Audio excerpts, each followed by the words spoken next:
amazing viewers and subscribers, and welcome to basically PaulWho reviews Doctor Who Marco Polo episode 1, Roof of the World. Now, I've only watched episode 1, so I still need to watch the other episodes, but I literally want to do a review for episode by episode for just so basically I can come to the end of the story and basically do my whole thoughts on the entire whole story.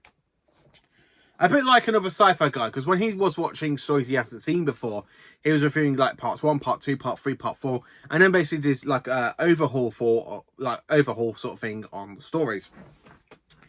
And I've always wanted to do that, but I've already done reviews on Doctor Who stories, so to actually sit down and do like proper reviews on missing stories through Telesnap Reconstruction or Loose Cannon, it's really good. A good way to actually enjoy the story. So before I say anything, the only way, before basically getting my hands on the reconstruction of the Loose Cannon, the only way I basically experienced this story was through Target Book, which I actually got off a bundle from my friend Shane, who bought me a load of the Target books for only £5, bound about 2019. 2019, he bought me a fantastic bundle through only for £5. Absolutely flipping brilliant. I read Marco Polo back then. I forgot to do my review on the story because I read it. And now we're in 2025. I still haven't gone back and reread it. I remember enjoying the Target book so much. But when I'm currently in the middle of enjoying other Target books, I really need to go back and give this one a proper review for you all. But at this current point in time, I have got the Loose Cannon version, so I can actually watch the missing stories. So let me literally say when this episode first aired. So basically, this is the 4th serial, aka the 4th story in season 1 of Doctor Who, starring William Hartnell as the Doctor, Caroline Ford as Susan, Jacqueline Hill as Barbara, and of course William Russell as Ian Chesterton. And this story was actually broadcast on the 22nd of February all the way down to the 4th of April 1964. So, part 1, which is episode 1, aka The Roof of the World, I'm actually reviewing, was actually broadcast on the 22nd of February, 1964. Now, I would actually like to see this either existing or animation, because the telesnaps is a little bit hard to sit down and watch, but I'm looking through it. I did enjoy part 1. I enjoy listening to it. I'm not too fond of telesnap reconstructions. That's just because the very first one I actually fully watched was the terrible reconstruction of the telesnaps for The Underwater Menace. And then, of course, I watched the Wheel in Space when it was on BritBox around about 2020, 2021 during COVID times. So I remember doing my review on those ones. So it's like, yeah, you know what? I really enjoyed it. So if I enjoyed basically the Wheel in Space, I'm probably going to enjoy the rest of these telesnap reconstructions. And of course, I do have a whole bundle of them to watch. Now, I won't do a review on The Crusade because I've already done my review on The Crusade when it came out as part of Doctor Who The Collection Season 2. But I will basically do a review for each different story, that basically like Mission to the Unknown, the Myth Makers, the Daleks Master Plan, then of course the Smugglers, and basically the Highlanders, the Wheel in Space, because I have got that on DVD now, so I probably will give that one a rewatch. And of course, the Space Pirates. Marco Polo is the one story I was honestly really interested in basically watching.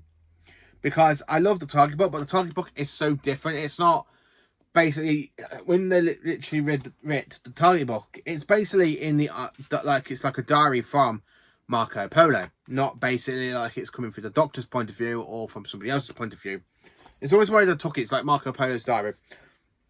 So basically, the TARDIS is damaged from the previous story where basically it travelled back in time to the beginning of the universe. So it does need a little bit of repairing.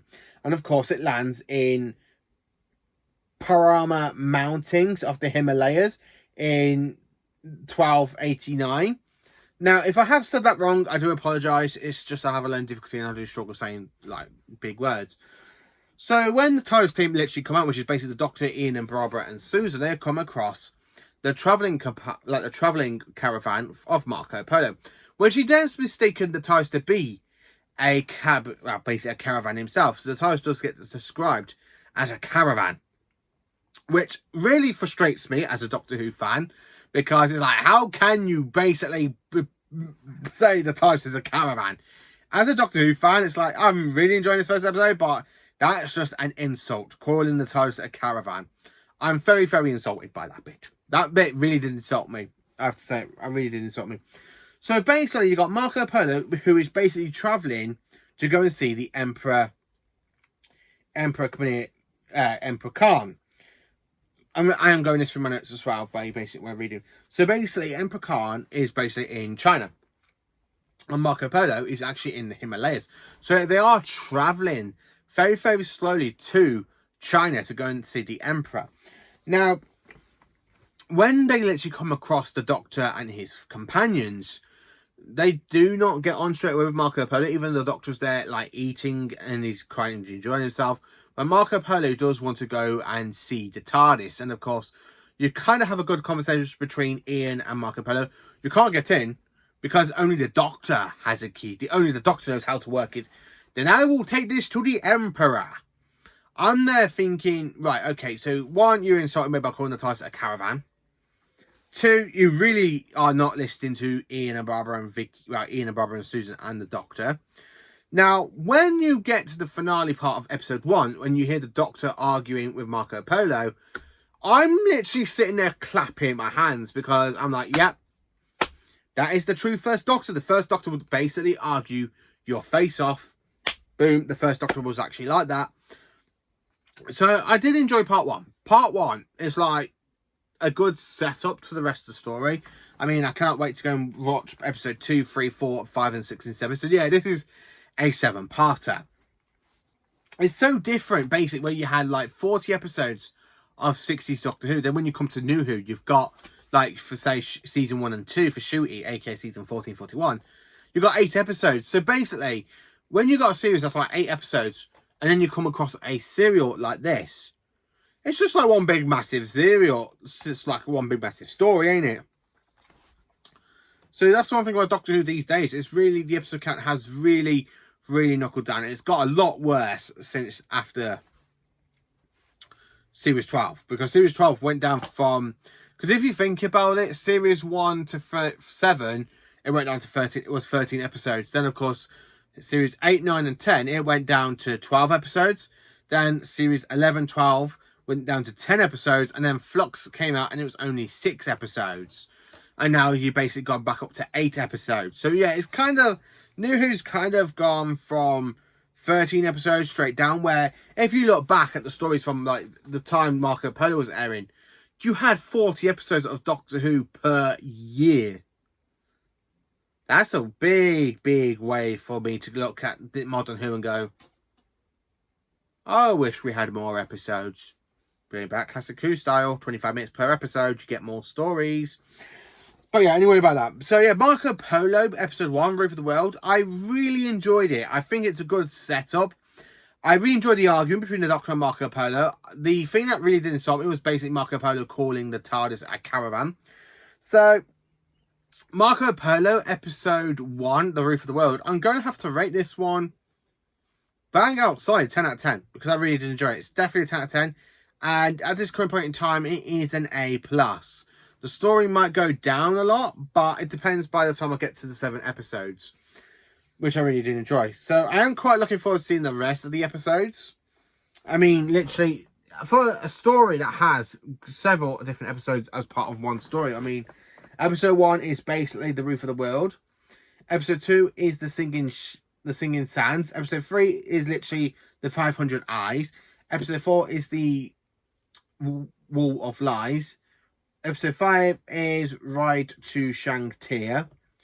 6 is Mighty Kaban Khan. And then 7 is Assassin at Peking. So I am quite looking forward to basically getting my review out for this story day by day. Well, hopefully day by day. If not, it'd be like 1 every 2 days. Depends how busy I get. But yeah, I really did enjoy Marco Polo episode 1, Roof of the World. It is a solid episode, definitely an A+, and definitely a 10 out of 10. So, is it worth getting the Loose Cannon DVD? Well, I don't know until I get to the end of the story, but at this current point in time, yeah, the telestamps aren't really my favourite sort of experience for missing episodes, but if it's the only way I can actually sit down and experience a missing story like Marco Polo, and then bring it on. That's what I have to say, bring it on. But at the moment, I'm personally enjoying Marco Polo episode 1. Really, really am. So let me know in the comments if you have watched the loose cannon for episode 1. Did you enjoy it? What's your favourite part of episode 1? Let me know. Thank you for watching. Please do like, subscribe and share. And Jerry for some Doctor Who content.